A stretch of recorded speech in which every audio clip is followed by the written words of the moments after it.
Let's start from the record you made now for this box of CDs. Mm-hmm. And why? Which is the main reason to have all the material of Zeppelin collected in this way? Well, when the idea was proposed, I was very keen to do it basically because the CDs had been released, obviously, of all the albums, and the quality wasn't anywhere near as good as it could have been. It's peculiar, really, because in the past, I'd been, you know, I'd gone right down the whole production line, even to getting all the white labels, you know, from all the different countries and checking them out. And of course, really, in those days, we were mixing for vinyl, really, and of course now we've got this MIDI systems. You know, you want the quality to be, you know, exactly on the same par as, you know, the MIDI systems. But unfortunately, Atlantic had just put them out, and unfortunately they hadn't even used the best tapes that they could have used either. So some of the CDs sounded okay, but others of them just, you know, really pretty poor quality. So I really jumped at the chance to get this right for a start. And also the idea of giving them a whole new running order as well was rather, you know, that appealed to me totally, actually. So that's how we sort of approached it, you know, got all the rest of the band. Well, we just had a meeting, basically, and agreed on basically what tracks we wanted on it. How did you choose the tracks? Everyone just came up with a list, and you could really see by looking at the list, because my job, obviously, to sort all this out, it was really pretty obvious what ones they didn't want on, maybe. But, so then it was just a matter, really, of resequencing them all, and I think that's the interesting part of it, because what happens at the end of the day, really, is that you've got the same picture of the music, but it's in a different frame. Well, it wasn't nostalgia, really. Because I think that the music's, I mean, it stood the test of time and it's still with us as much as it was when it was first recorded. Yeah, that's the case on that one, really. But it wasn't a nostalgic project at all, because it was quite a challenge, really, to present them in the new running order, I felt. Why do you think to do it successfully, anyway. Why do you think that young people feel that the music of Led Zeppelin is so new after so many years? I think really because right from the start it wasn't, we were never involved in doing singles. I mean, even though we've got sort of milestone tracks that we can relate to, it wasn't geared for a sort of trendy singles market at the time. And there was, you know, a lot of sort of acoustic music and all the rest, all the different, I mean, we certainly touched so many different areas within the music. And that's one of the things that came through to me when we were remastering all of these things, that just exactly how much we had done. You know, it's pretty brave, some of the stuff that courageous, you know. It was an honest band, it was a real band at the time, you know. There weren't many bands that had the power that we had. And the light and shade as well in the music. It wasn't just, you know, like a sort of thrash metal band at all. You know, I mean, we got linked into, we got termed a heavy metal band, but I think that's because we did some pretty powerful riffs. But, you know, the other side of the coin was all the acoustic music that was there as well. And the coming together of that, of course, is when you get something like Stairway. The best thing about the band was the fact that we have 4 incredible musicians in this band, you see. And the fact that they just came together and chemically, or alchemically, whatever way you want to say, the chemistry of the band was so strong. So really, you know, it was just a matter of just keep going, because every time that we recorded, even when we played, we changed things around on stage. It was always, you know, a new challenge every time. So it wasn't as difficult as it might have been for a band. It was just, you know, one of these sort of pop image bands. How can you say that Led Zeppelin were so different? Well, I think just our total approach was different, really. I think the music speaks for itself as to how different we were from all the other bands. But it was a band, a proper band, you see, working as a band. And it's easy to look back and see certain bands that you thought were bands at the time, but they weren't. When you think about all the bands that were around and all the different types of music that was happening in the 70s, it was really healthy because there was so much, so many different moods and styles that were presented to the public as well. I mean, at the moment, it's got pretty blinkered, it's come down like that, and you've just got what is presented to the public. I don't think really is totally representative of what's actually happening with, especially musicians, because, there seems to be two sort of, certainly over here anyway, and in America too, you've got really good bands that playing, like small clubs and things, really good bands and pubs over here, for instance, and they don't have anything whatsoever to do with what you're going to see on the television.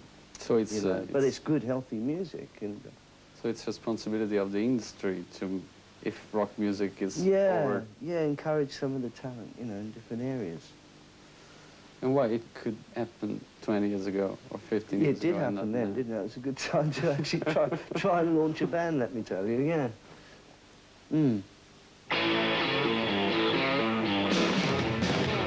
Which are the things that you miss most of your Led Zeppelin life? Well, I don't know. I mean, at the moment, I've been doing my own solo projects, so, I don't really think about missing anything, really. It's ever on to the next challenge, really. The next challenge being the next album, which is in the process of being written.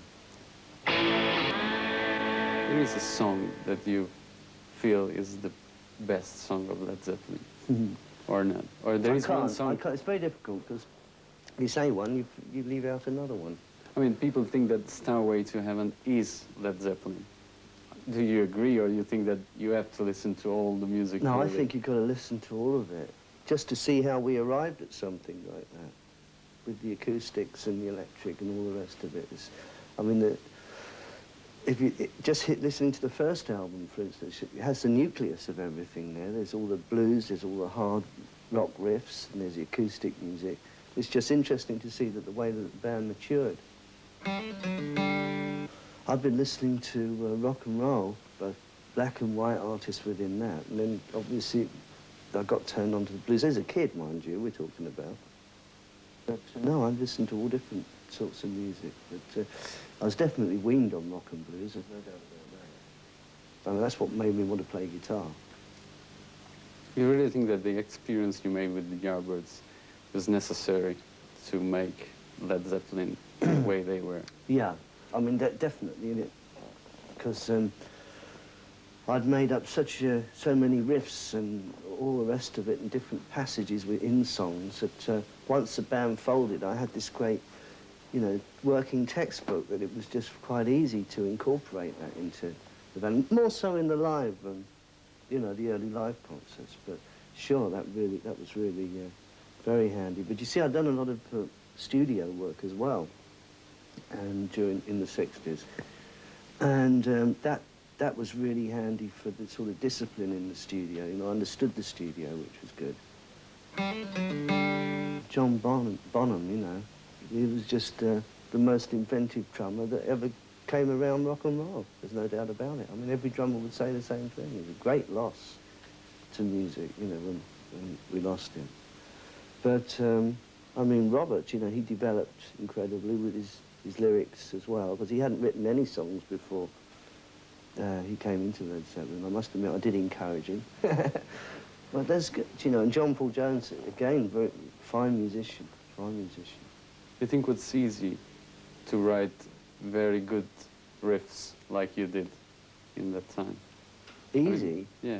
No, or it's not easy. It's hard work. You was always thinking about I can do down. No, I was always thinking, in my head, all these different riffs. Yeah. How can a riff like that begin to exist? Where does it come from? Yeah.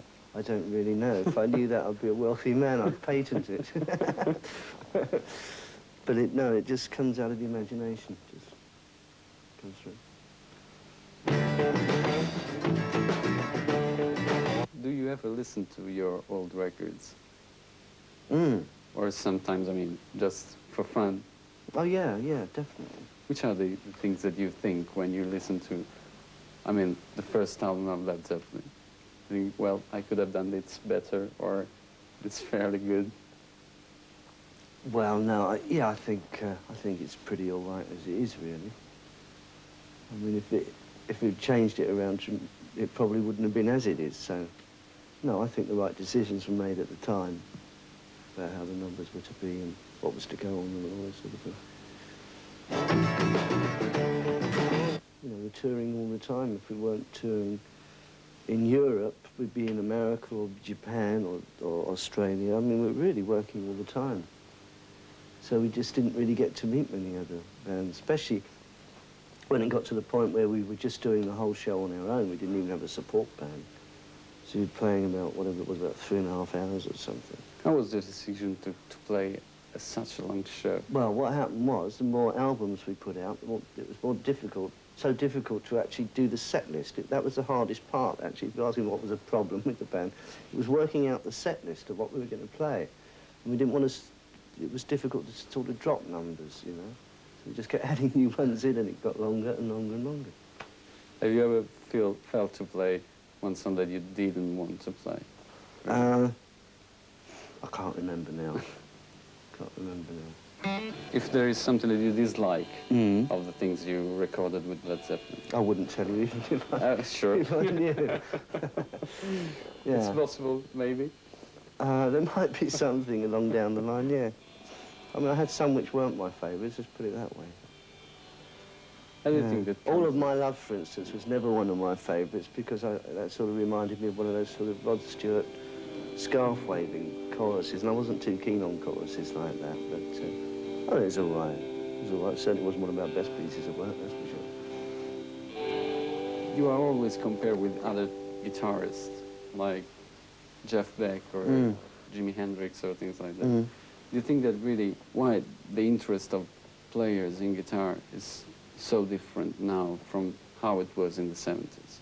I mean, only of the matter because it's easier to play electronic instrument and guitar isn't hard to learn, or because rock music don't need guitars anymore? Well, I think a lot of it comes from, if you're talking about keyboards, I think a lot of it comes from the fact that kids are taught computers at school. And I mean, that just, it's a natural progression, isn't it, for computers and keyboards? A lot of that has happened anyway. But I don't know, I mean, I think guitar's still got a pretty healthy reputation. Which are the guitars? It's got a healthier reputation than the keyboard has, anyway. I mean, how many keyboard heroes are we going to talk about? There aren't many, are there, really? No. Which are the guitar players that you like most? Oh, well, I mean, you've named two of them already with Jeff Beck and Hendrix. Stevie Ray Vaughan was fabulous, wasn't he? It's a tragic loss, actually. It's, yeah, real tragic loss, that one. Yeah, I listen to a lot of guitarists, really. But your approach was slightly different from the Jeff Beck one and the Jimi Hendrix one. Yeah, but I think that's it. You know, the guitar is such a tactile instrument that everyone's approach to it is really different, really. I mean, it's a personality comes out to the guitar, possibly, but no, that's a fascinating thing about the guitar. There's so many different styles that you can get out of these 6 strings. I think that it's inevitable, really, that we'll probably do something together again, because when you think of all the wealth of the material that was written when we were writing together in the Led Zeppelin days, and 10 years have passed now where we haven't even, you know, considered even writing together. We've cooperated in other ways. I mean, coordinated on albums and stuff. I mean, I played on his, he sang on mine, and yeah, I think it's quite inevitable, really, that we'll get together and do something anyway. But in what shape or form that would be, I don't know. But writing is, of course, an interesting proposition, really.